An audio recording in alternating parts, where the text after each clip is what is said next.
Katie, we're near the intersection of 37th Street and Arkansas right now, and take a look behind me. This is the tree that knocked out power to this block. Fortunately, an energy crew was here quickly after that happened. They just left just a few minutes before showtime here, and they got power back up and running, and that's very fortunate for one of the neighbors here. This neighbor right here has a brother who is on oxygen, and she was concerned that they weren't going to be able to get the power back on in time. This happened around 2 o'clock. Many of the people here noticed that there was a strong wind, and the wind started picking up this afternoon, and this is what happened. When that tree went down, it took down some of the power lines here and knocked out power to the block.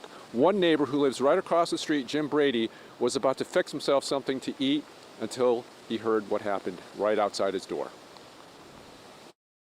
I was in the kitchen making cornbread, and I heard a loud crack. Lights went out, and I come to the door and looked, and this tree was down.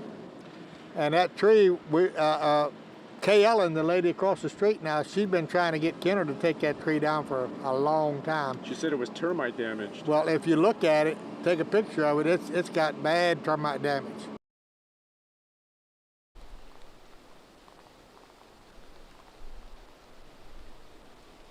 And as we've been reporting all afternoon, it's been a very active afternoon with weather here, and it's been in other parts of the area, certainly in Metairie. Take a look at some of the video in the 4900 block of Jasper Street. A tree got uprooted and fell on the house. So far, we haven't heard any reports of injuries. Other areas were also affected within Metairie as well.